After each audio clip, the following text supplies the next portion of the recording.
Kalau sa'i ke dari Bukit Sofa ke Bukit Marwah. Bukit Sofa itu adalah tempat di mana memulai Siti Hajar umat Nabi Ismail mencari air untuk ngenjuk Nabi Ismail ke minum. Sejarah ni. Saat Nabi Ibrahim dapat firman Allah, wahyu Allah, kau ajak ujini bini Hajar ke pergi ke satu daerah di Bakkah, namun ni Makkah yang kita kenal Bakkah dulu. Diajak ilah bini Nabi Ibrahim yang kedua ke bapak-bapak ibu-ibu pindah dari Palestina. Dulu kan di Palestina Nabi Ibrahim tu, orang Yahudi tu di daerah Palestina itu. Nah, bini yang pertama namun ni Sarah. Sarah ke tak punya anak. Karena dia tak punya anak, kepengen sebetul dapat keturunan Nabi Ibrahim ke. Bak manilah jenis kira-kira ke jenis supaya ada keturunan, berdoa kepada Allah. Kira-kira jawapan ni kau berbini lagi Ibrahim. Sarah nak mengungkapkan ni, nak ngomongkan dengan Sarah tadi. Amun Allah ke nyuruh dia berbini. Uji Sarah tak kena dia Allah nyuruh berbini. Kira-kira tak itulah. Namun betina berat nak dimadu. Diracun tambah. Jadi kalau itu perintah Allah, baik uji Siti Sarah, kamu menikah lagi kan nak Kak Ibrahim begini kan? Cuma syaratnya aku yang nyari kan ni. Maka kalau Nabi Ibrahim itu yang nyarikan ni adalah bini yang tua. Bukan cari orang bak hari ke? Bini dua nyari seorang. Lah ketahuan baru berkeruan. Kalau Nabi Ibrahim bini tua yang nyarikan. Kapan namu bini tua nyarikan, dia pasti nyarikan mempacak calon kakak yang kedua ke lebih buyan dari aku. Lebih jahat dari aku. Lamun dia pintar, lebih bagus dari aku. Loka jadi kita tak dijenguk lagi oleh Kak Ibrahim. Itu kan.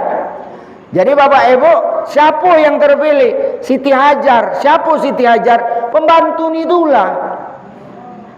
Pembantu itulah yang milu dia. Nah, kau jadi bini kakak aja deh kan.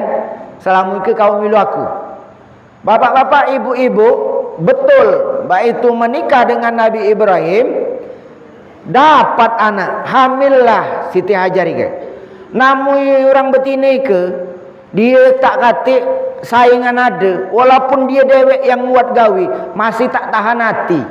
Kapan nyengok Nabi Ismail ke merinye-rinye. Iya. Sarai tadi. Wow, jadi dia ada anak, aku tak kata anak. Meruap-ruap deh, meruap-ruap deh. Nah, disitulah digambarkan tuh meruap-ruap itu. Waktu itu dia ngambil lading, kubunuh kira-kira itu kan. Disitulah ritual ngasa tuh. Ngasa tuh. Ngasa parang, ngasa lading itu untuk persiapan korban. Maka salah satu sunnah nih kalau nak nyembelih itu harus mempersiapkan senjata yang tajam. Jadi perasaan nak nyembelih tadi, pokoknya ini kulajukan gitu. Itu kan sambil ngasa tadi.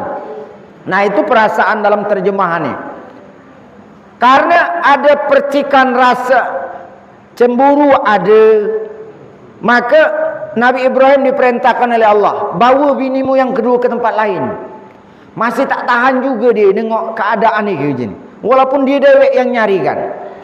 Maka Nabi Ibrahim pindah dari Palestina, dibawa ni Siti Hajar dengan Ismail yang masih kecil ke Mekah. Tandus masih cuma di satu lembah.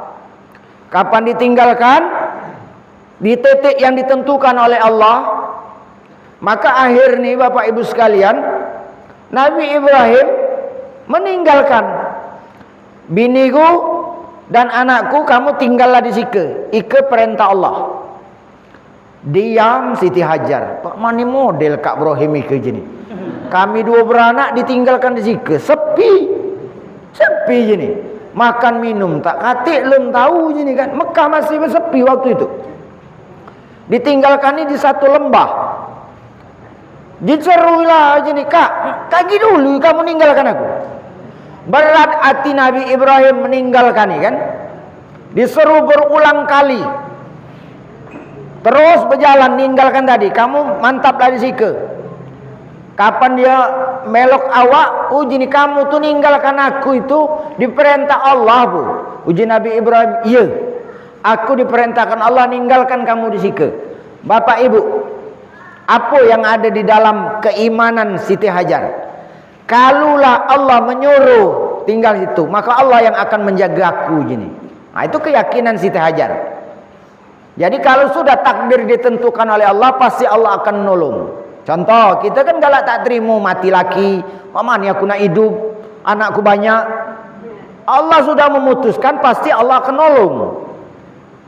Nah, itu yang diajarkan Siti Hajar kepada kita. Jadi ditinggalkanlah Siti Hajar itu. Uji ini baik. Kalau memang itu perintah Allah, Mbak Dini tak mungkin Allah membiarkanku hidup sendiri. Pasti akan ditolong.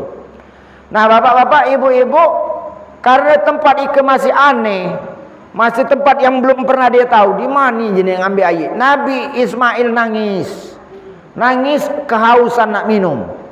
Yang namu mak ke kapan nyengok anak nangis kerengam. Ngapu budak ke? Dia tahu lamun dia kehausan, kehangatan dan kehausan. Dilepakkanilah di pinggir Ka'bah tadi. Jadi di pinggir Ka'bah tadi lah ada gundukan batu di situ di zaman Nabi Ibrahim itu. Di pinggir Ka'bah itu cuma tak kata air belum kata, cuma ada tempat ibai. Wah, situ dulu Nabi Ibrahim naik ke Ka'bah je Nabi Ibrahim. Maka bapak-bapak, ibu-ibu yang dirahmati Allah SWT, mencarilah air mulai dari Bukit Sopa ke Bukit Marwah. Berjalan sekali nentang dia. Jadi bukit tu tak ada perlu tinggi cak gunung. Namanya bukit kan tinggi baik, tantaran tinggi. Ditentang pecah ada air karena panas terik. Cak ada air, patah morgana juga budak bagari ke namun ni. Kapan dikeruan ni bukan air, cahaya kepanasan baik. Sampai ke Bukit Marwah, ngatakan pecah ada di belah situ pula, turun pula. Jadi 7 kali, bulak balik 7 kali. Sopa, Marwah, Sopa, Marwah, Sopa, Marwah, Sopa, Marwah. Berakhir di Marwah. Kapan sampai ke Marwah? Uji Siti Hajar, ya Allah, 7 kali aku bulak balik, tak dapat air untuk anakku. Nasibku tergantung kepadamu ya Allah, aku sudah berusaha. Nah, makna sa'i itu artinya usaha. Sa'i itu sa'a, artinya usaha. Jadi hidup itu usaha dulu baru minta kepada Allah. Jangan belum apa, ya Allah, nyuklah rezeki begawi tanda. Tak baca. Nak begawi ternyata.